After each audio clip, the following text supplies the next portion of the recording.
Tengo muchos amigos además, así que estoy como en casa, un poco más cálido, seguro, que lo que dejé en Uruguay. Y es un placer estar conversando con ustedes de este tema y pudiendo mostrar los números que son nuestros, porque esto que yo voy a mostrar es de todos los que estuvimos trabajando todos estos años en el registro.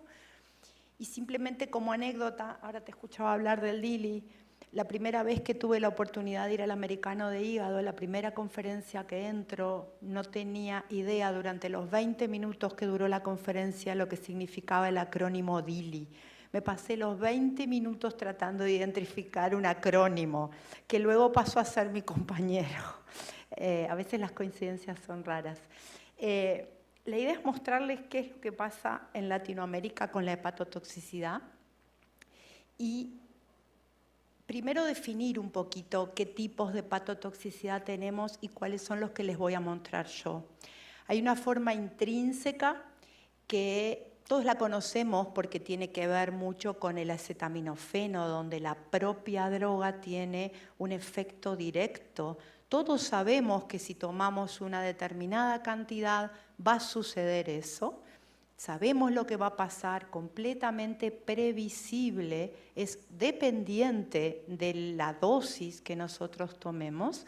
Se da muy en agudo, no es que esperemos mucho tiempo para que esto suceda, horas apenas después de haberlo tomado aparece, pero eso es completamente diferente de lo que es la toxicidad idiosincrática.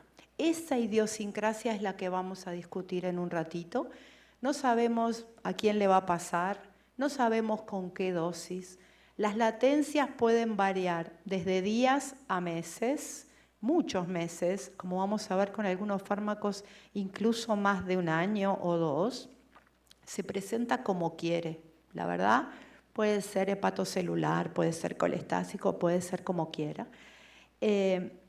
No tenemos prácticamente datos de esto, o sea que lo único que tenemos acá es tenerlo presente, tener presente que esta toxicidad puede ser lo que explique cualquier manifestación que tiene el paciente que estamos atendiendo. Y por último, una nueva forma que en realidad es idiosincrática, pero que tiene algún mecanismo diferente y es la que se conoce como indirecta. Es más fácil explicarlo si les doy un ejemplo. De esto, el rituximab, por ejemplo, un paciente con virus B, como nos mostraba Fernando recién, le damos rituximab, el rituximab disminuye muy profundamente la inmunidad y hace que el virus pueda generar la enfermedad hepática una vez que nosotros lo retiramos.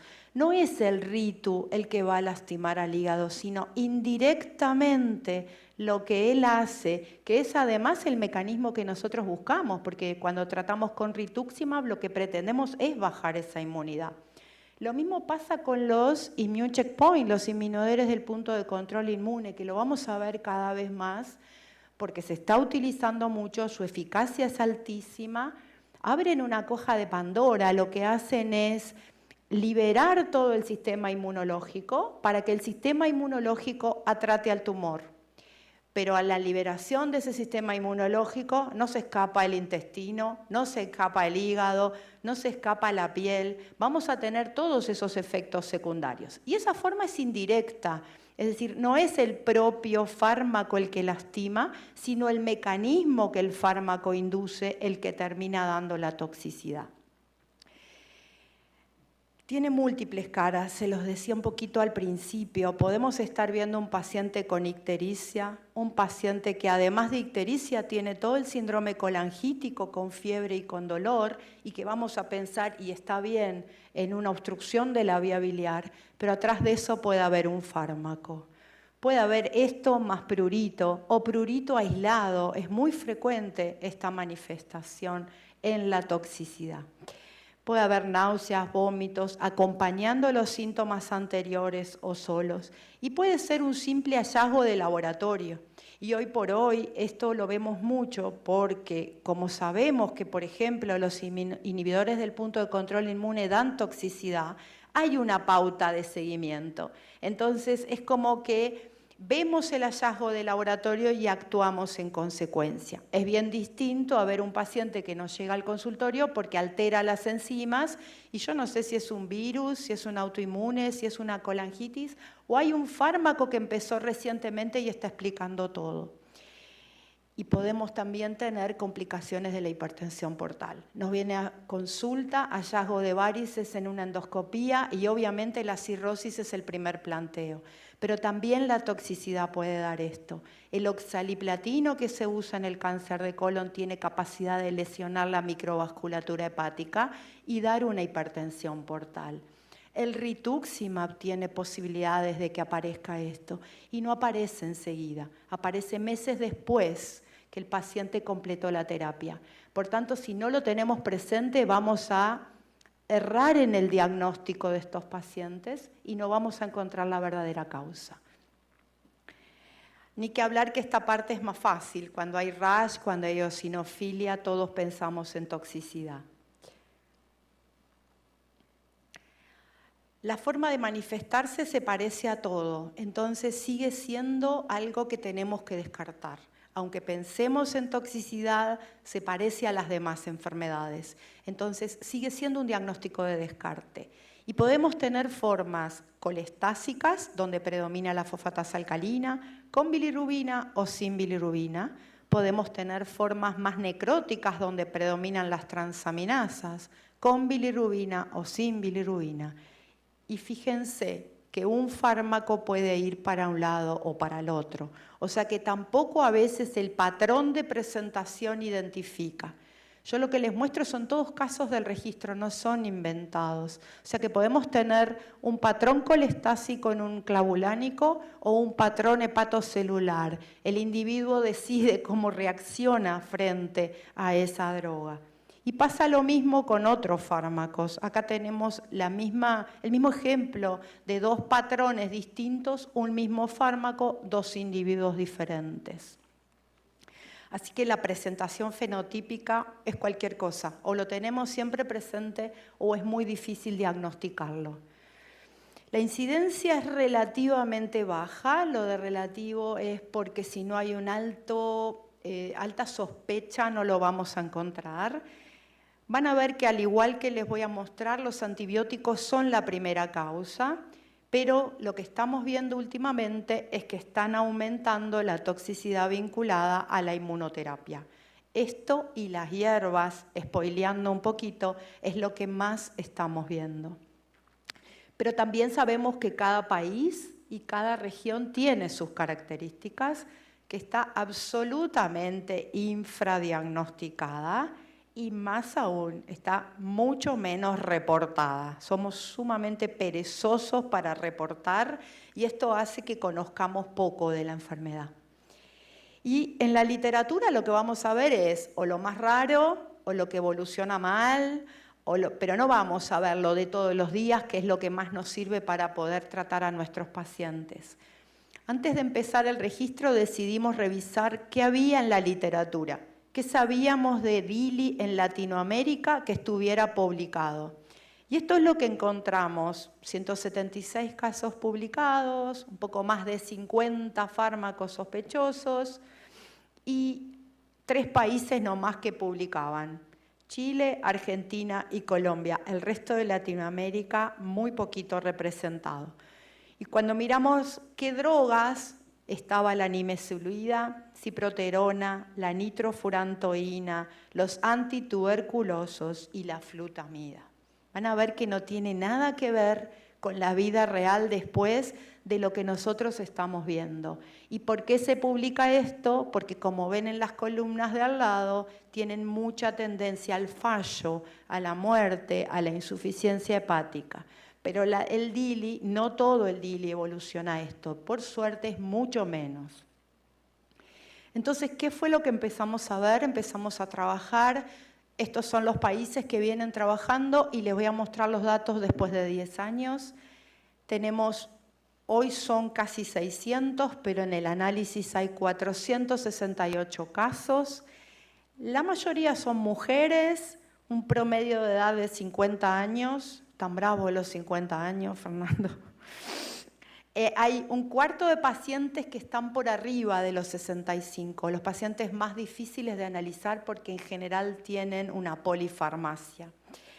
La injuria hepatocelular, la necrosis, es la que vemos con más frecuencia. El fallo hepático, 4%. Nada que ver con los valores que se publican en la literatura. Y aproximadamente un 10% va a la forma crónica, la forma que permanece la alteración a pesar de la suspensión. De esos 468 casos, 121 fármacos, y acá está un poquito la distribución. El porcentaje más alto, antiinfecciosos. Luego viene, esto es como lo clasifica ATC, antiinfecciosos, músculo-esquelético, antineoplásicos e inmunomoduladores, y las hierbas se colocan en el top 5 de este registro.